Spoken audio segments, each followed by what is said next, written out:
Lupa like, subscribe, dan share ya. Ya, oke. Sungguh-sungguh Allah sangat ridho ketika seorang hamba itu makan ketika sesuap nasi dia muji Allah, ketika minum seteguk nasi dia muji Allah. Itu kalau orang diridhoni Allah itu wali betul. Itu untuk jadi wali itu gampang, kamu makan ridho, kamu nginjak buminya Allah ridho seneng, kamu hidup keseharian aman seneng. Nah ini supaya sampean kita semua ngaji betapa panduan Rasulullah untuk menggapai ridho Allah itu banyak yang keseharian sekali. Saking kesehariannya banyak dalam hadis dan itu sahih. Nabi menyebut hal-hal yang keseharian. Hatta ma tas'alu fi fimra'atika, kamu punya uang kemudian istri kamu bisa makan itu ibadah. Bahkan sebagian ibadah itu dicontohkan Nabi yang akhirnya diprotes sahabat. Yaitu wafi buti ahadikum sodakoh, kamu menggauli istri kamu itu ya sodakoh. Sampai sahabat bilang yang benar ya Rasulullah. Ayati ahaduna syahwatahu wa huwa lahu ajrun. Masa urusan biologis, urusan syahwat kemudian dia dapat pahala. Nabi menjawab, alai salawadu'aha fi haramin akana alaihi wisrun. Bagaimana kalau dia meletakkan ke yang tidak benar itu kan dosa. Nah, hal-hal seperti ini yang saya ingin teman-teman semua. Saya juga agak ingin ngaji demi Anda juga agak ingin. Itu dosa sekali ngaji kok pesanan kelompok tertentu itu enggak boleh. Islam itu untuk semua. Jadi ya cuma karena di depan saya jenengan ya seakan-akan jenengan korbannya. Itu ada ilmunya dalam usul fikih itu. Jadi orang itu harus ngaji usul fikih. Nama yang disebut, mungkin Mas Sufyan masih ingat zaman ngaji usul fikih. Nama yang disebut itu tidak jaminan sebagai prioritas perintah. Jadi misalnya gini, kebetulan yang di depan Nabi itu Abu Dzar. Nabi ya bilang, ya Abu Dzarin ini uhibbuka misalnya, atau ya Mu'ad ini uhibbuka, atau ya Abu Hurairah ini uhibbuka misalnya. Banyaklah riwayat yang Nabi nyebut ya Abu Dzarin, ya Mu'ad, ya Abu Hurairah. Kemudian misalnya Nabi meneruskan khitab, ini uhibbuka, saya mencintai kamu, fakul dubur sholatin, atau sebagian riwayat disebut fala tada'an la dubura kulli sholatin, Allahumma inni ala dzikrika wa syukrika wa husni ibadatik. Saya mencintai kamu, siapa saja. Mu'ad bisa, Abu Dzar bisa siapa? Saya mencintai kamu, mohon kalau habis sholat kamu jangan lupa wiridan Allahumma a'inni ala dzikrika wa syukrika wa husni ibadatik. Ya Allah, tolong kami permudah supaya mudah ingat engkau. Anda tidak bisa mentang-mentang, wong nama saya Parmin, nama saya Purnomo, itu yang diperintahkan Mu'ad misalnya. Jadi yang disebut satu, tapi khitab itu untuk siapa saja. Saya teruskan ya. Jadi saya mohon semua kita melakukan kebaikan itu kalau dalam kaidah fikih disebut al yakin la yuzalu bisyak.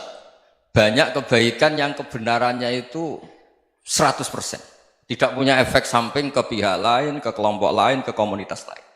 Itu tadi misalnya Anda makan dan itu murah sekali, hanya butuh satu piring. Setiap punyaan kamu muji Allah, setiap minum kamu muji Allah. Itu redaksinya Rasulullah SAW disebut Allah sangat ridho ketika seorang hamba makan, kemudian dia memuji Allah, atau minum kemudian dia muji Allah.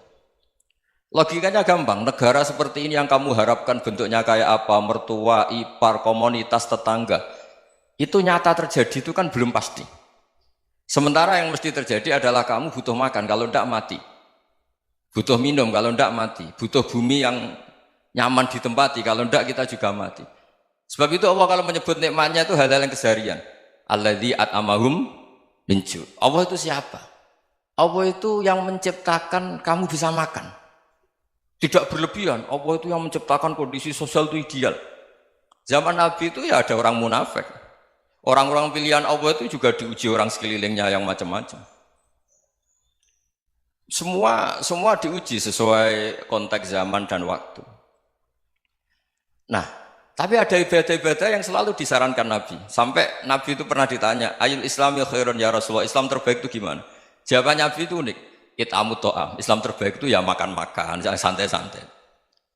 Ketika Allah menyebut beberapa kebaikan, falak tahamal aqobah wa ma adrokan Allah mal aqobah. Terusannya apa? Fakku raqobah. Terusannya apa? Au it'amun fi yaumin di masghubah. Ya itu acara makan-makan itu juga Islam.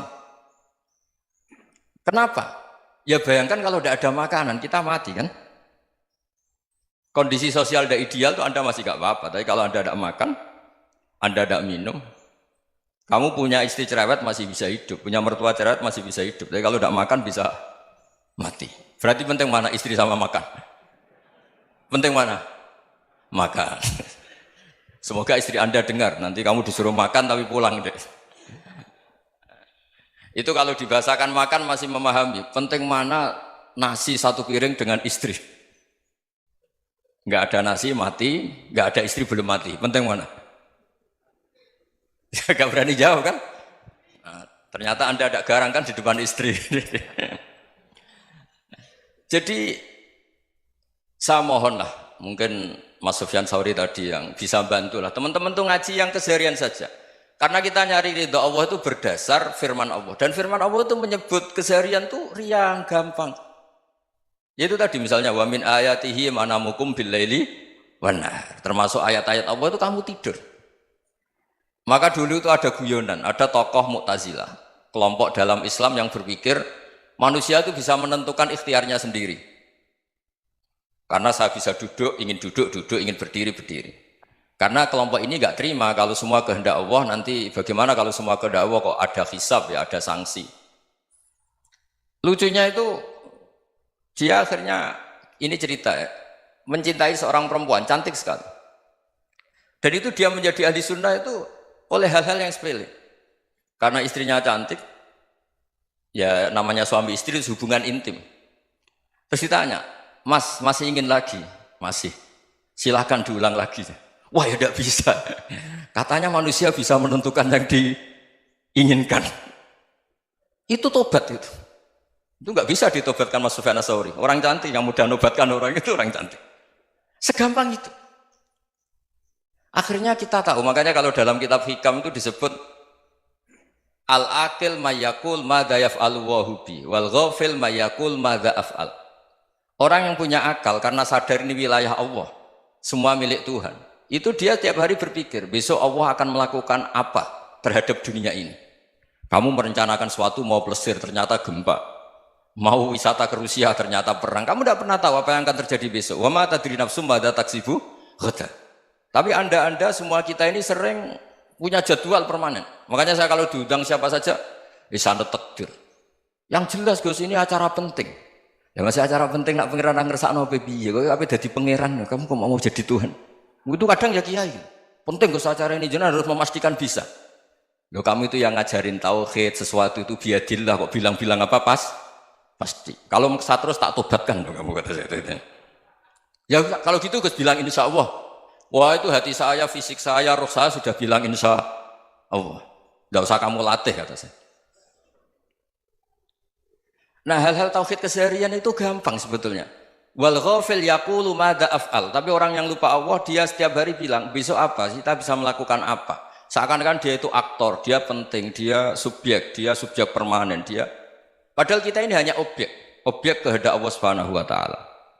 Karena kita yakin sesuatu yang terjadi di alam raya ini kita tidak bisa apa-apa. Makanya saya sering ngaji, sering bilang saya, ketika Anda mensifati Allah, Dia yang menghidupkan.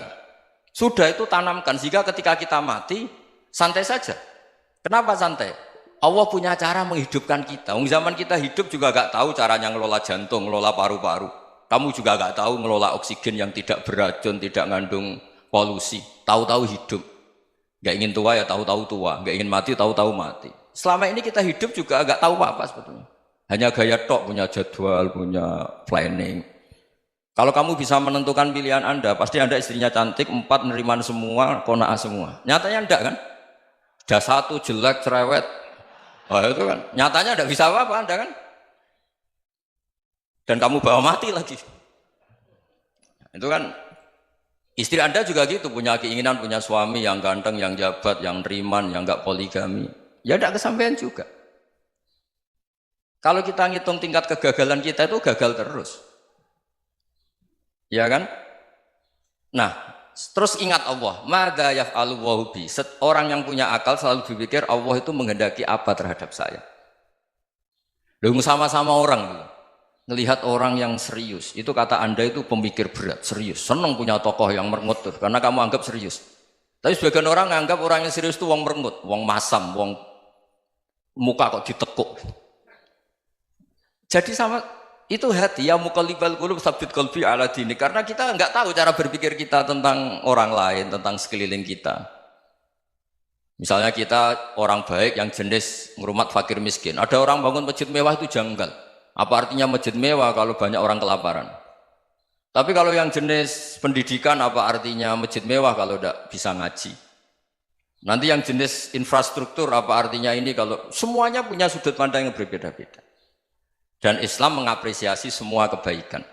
Tapi katakan semua kebaikan itu adalah kehendak Allah Subhanahu wa taala. Karena apapun baik Anda itu pakai fasilitas yang diberikan oleh Allah Subhanahu wa taala. Sehingga ini yang disebut qulillah tsumadarhum fi khawdihim yal'abun. Ya kembali tadi ke tema-tema bahwa keseharian Anda ini sudah Islami.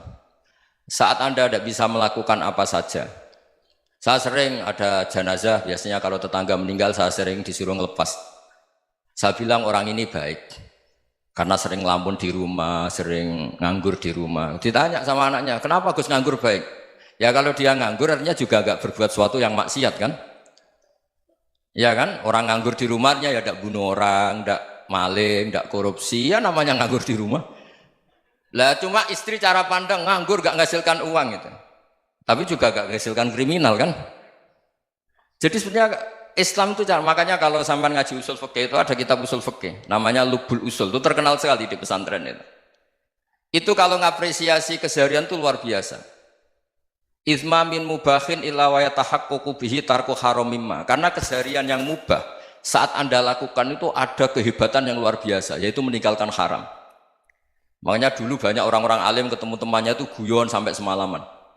Itu biasanya yang semangat Islam itu kiai kok tidak tahajud, kiai kok tidak witir. Orang yang sedang mapan uangnya banyak, malam itu tidak kelayaban itu sudah luar biasa.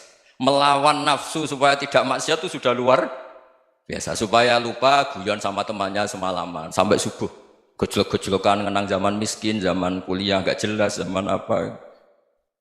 Melihatnya jangan tarkut tahajud. Seperti ini meninggalkan tahajud, tapi meninggalkannya ini talkul muharramat. Jadi kayak apa hebatnya? Sehingga Imam Ghazali punya riwayat yang agak unik. Hatta takuna ibadatu akhiri hadil ummah iku an-naum. Sehingga suatu saat ibadah terbaik umat ini itu tidur. Itu kan riwayat kontroversi. Ketika Imam Ghazali tanya, kenapa iya? Kenapa kamu mulai keluar dari rumah itu sudah banyak maksiat? Melihat perempuan yang enggak mahram, melihat fenomena. Tapi kalau kamu tidur itu enggak melihat apa-apa. Tapi juga kamu jangan menganggap tidur itu ibadah betul. Saatnya melakukan fardhu ain malah masih tidur. Tapi itu sudut pandang yang menjadikan kita Islam itu gampang. Jadi saat Anda tidak bisa aktivitas apa-apa, misalnya ada beberapa orang yang lumpuh. Lumpuh itu memang nggak bisa Jumatan, nggak bisa ibadah, tapi dia juga nggak bisa maksiat. Tidur itu memang Anda saat itu tidak bisa tahajud, tidak bisa witir, tapi saat itu ada zina, ada maling, tidak gosipkan orang, tidak bully orang, tidak menanamkan kebencian, tidak hasud. Sehingga tidur menurut Allah Ta'ala wa min ayatihi manamukum billaili apa? Wan-nahar. Karena di tidur itu selain ada unsur istirahat, jaga kestamina, juga ada unsur meninggalkan beberapa keburukan. Nah saya mohon ibadah yang keseharian ini kita jaga. Supaya kita semua baca ayat itu fasih. Fasih itu tertanam di hati. Allah itu siapa?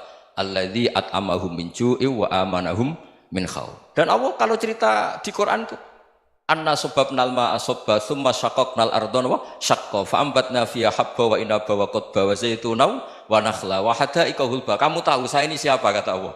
Saya ini adalah Tuhan yang menurunkan air, kemudian ada tanaman banyak. Habba wa inaba wa qadba, ada zaitun, ada tin, kalau orang Jawa mungkin ada tela, ada padi, ada mangga, ada pisang. Sudah. Wa inaba wa zaituna wa nakhla wa hada'iqa hulba. Ada perkebunan yang lebat. Tujuannya apa? Mata Allahkum, silahkan kamu pakai, kamu nikmati. Tapi karena kadang kita ini punya ide-ide besar. Tadi untuk syukur saja nunggu punya istri riman, rumah baik, tetangga baik, komunitas baik, semuanya baik baru syukur. Lama-lama nanti ada di surga, syukurnya nunggu surga paling kelas A. Itu sudah ada yang menghuni Rasulullah, kamu nggak boleh di situ. Masa untuk syukur saja? Repotnya Masya Allah. Jadi mohonlah Quran yang kalau Anda hafalkan juz sama itu kan ada ayat-ayat yang kayak tadi. Ya, fal yang dzuril insanu ila ta'ami. Coba lihat Apa yang kamu makan ya? Dari mana? Dan untuk mempertahankan hidup kamu keseharian. Jadi jangan kira ibadah itu harus membentuk komunitas yang versi Anda. Ibadah itu harus hal yang mulu-mulu. Kesehariannya Anda alami. Loh ini saya tidak bikin-bikin. Saya ngaji bukan karena berdasar pesanan. Itu ayat yang saya baca kan betul ada ayatnya kan. Fal yang dzuril insanu ila tu'ami anna sobabnal ma'a sobba thumma syaqaqnal ardo syaqqa fa ambasna fiha habba wa inaba wa qadba wa zaituna wa nakhla wa hadaiqa ghulba. Terusannya apa? Mata'al lakum, silakan kamu nikmati. Mata itu silakan kamu nikmati. Ya kayak sampean dikasih hidangan ya makan. Ya sudah makan, habis makan ya minum, habis itu ngantuk ya tidur. Ya sudah normal-normal saja. Kayak apa indahnya Islam? Tapi Anda mencari Islam yang gimana lagi? Nah itu yang diajarkan guru-guru kita, diajarkan sanad kita sampai Wali Songo, sampai Rasulullah SAW. Bahwa pada akhirnya ada jihad, ada perang. Itu dulu memang perang, bukan membunuh, beda. Dulu kita dijajah Belanda ya perang, dan itu normal karena kita dijajah. Jadi ketika orang lain ingin baik sama kita, wa in ahadum minal musyrikin astajaruka ya fa'jirhu hatta yasma'a kalam Allah. Kalau mereka ingin baik ya kita baik. Makanya ada istilah musta'man, mu'ahad. Kalau mereka ingin damai, berdampingan dengan kemajmukan ya itu yang lebih baik. Karena memang Islam menghormati proses perdamaian. Wa in janahu lis-salmi ya fajnah lah. Kalau ingin damai ya kita harus